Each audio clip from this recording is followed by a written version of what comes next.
Selamat siang untuk kita semua. Pada kesempatan ini saya akan memaparkan materi mengenai modul ajar. Sebelum saya memaparkan materi mengenai modul ajar, kita akan awali dengan doa. Untuk itu saya minta Ibu Kamelia Retang untuk memimpin kita dalam doa.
Ya, baik, terima kasih Bu Amel sudah memimpin kita dalam doa. Nah, sekarang kita masuk dalam materi modul ajar, di mana dalam materi modul ajar yang akan saya paparkan kali ini tentang komponen-komponen yang terdapat dalam modul ajar dan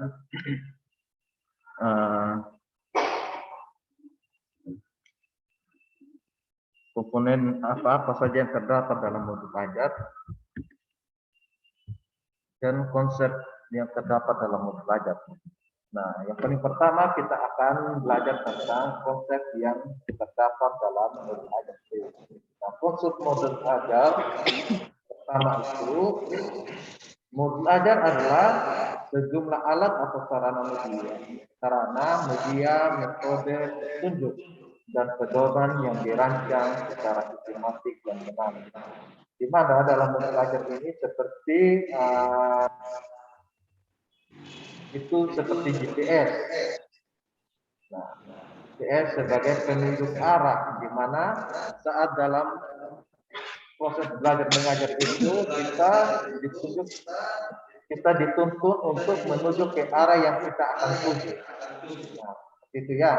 Terus yang kedua, modul ajar merupakan implementasi dari alur tujuan pembelajaran, bahkan dari capaian pembelajaran dengan fokus belajar Pancasila sebagai sasaran.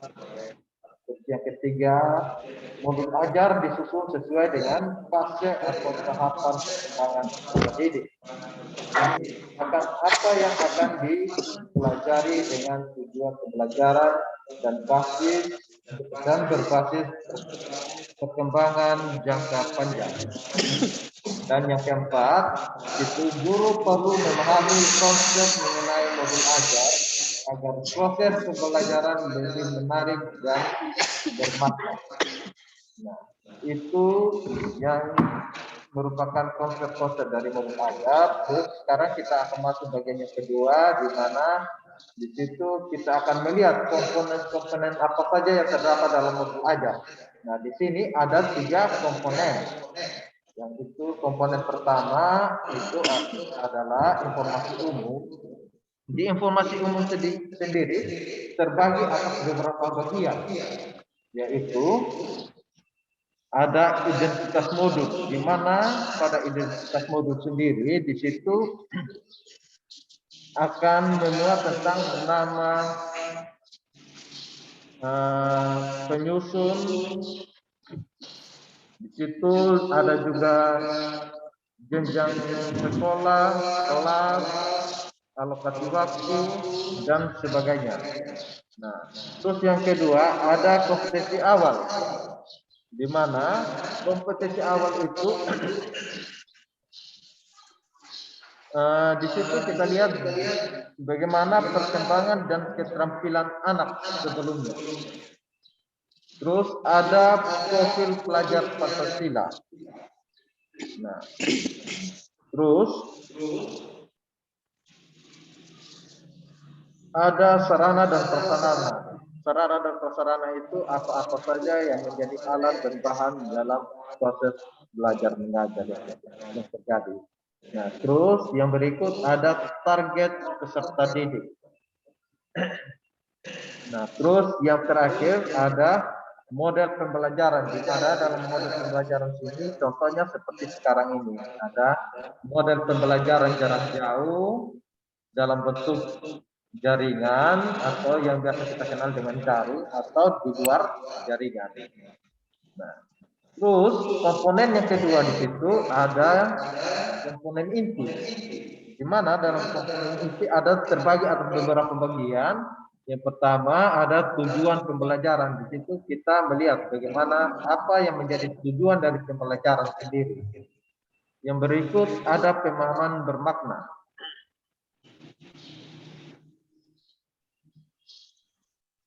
Di situ pemahaman bermakna itu mengenai manfaat apa yang peserta didik peroleh. Nah, seperti itu ya. Terus yang berikut ada pertanyaan pemantik. Nah, di situ saat kita dalam proses belajar mengajar ada pertanyaan-pertanyaan yang menjadi motivasi buat anak-anak dalam proses belajar mengajar. Nah, ada kegiatan pembelajaran, terus asesmen. Nah, di sini asesmen sendiri ada 3 macam. Ada asesmen sebelum pembelajaran atau diagnostik, ada asesmen selama proses pembelajaran atau formatif, dan ada asesmen di akhir pembelajaran atau sumatif. Nah, yang terakhir ada pengayaan dan remedial. Pengayaan sendiri adalah kegiatan pembelajaran yang diberikan kepada peserta didik yang capaiannya untuk mencapai capaian yang tinggi. Terus remedial diberikan kepada peserta didik yang membutuhkan bimbingan lebih lanjut. Dan yang ketiga kita akan masuk di lampiran, di mana dalam lampiran juga dibagi atas beberapa proses, yaitu ada lembar kerja peserta. Itu adalah lembar kerja yang kita bagikan ke peserta didik saat mengerjakan soal.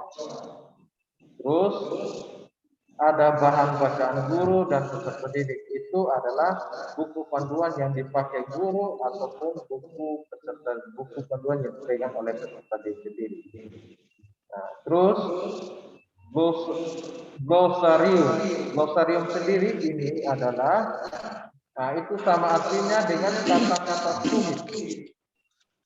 Kata-kata sulit atau kumpulan-kumpulan istilah yang terdapat dalam proses belajar mengajar.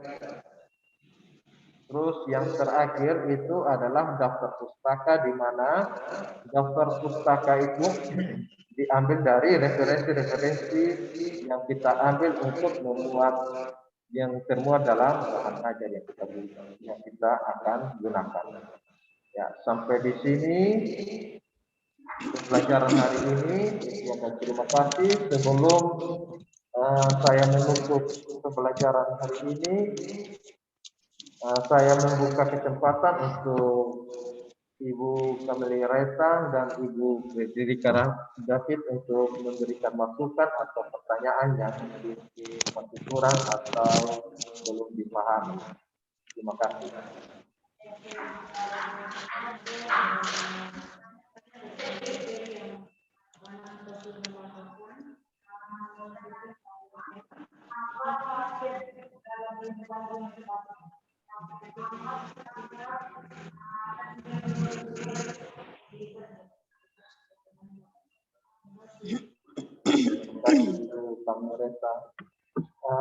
Target yang menjadi target dalam pembelajarannya, yang menjadi target dalam pembelajaran sendiri adalah peserta didik, di mana targetnya kita itu adalah peserta didik yang kemampuannya belum mencapai standar yang diharapkan.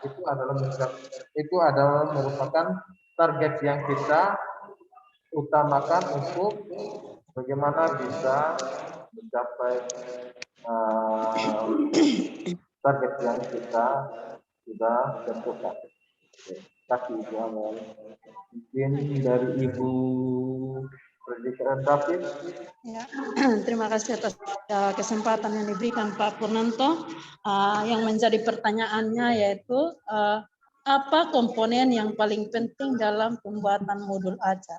Mungkin komponen yang paling penting ya Ibu. Terima kasih. Dalam komponen modul ajar sendiri itu terbagi atas 3 komponen.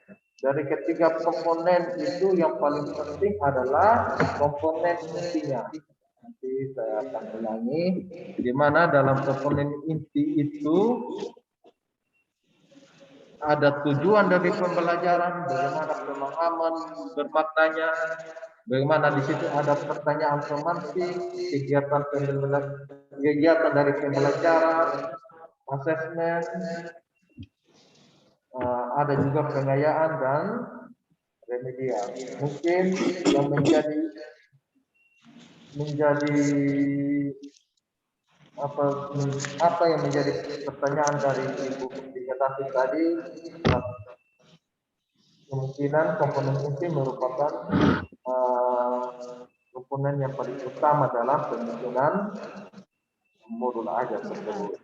Mungkin hanya itu saja pertanyaan saya hari ini. Sekian dan terima kasih. Sebelum kita menutup materi kita hari ini, saya meminta Ibu Fredrika David untuk memimpin kita dalam doa.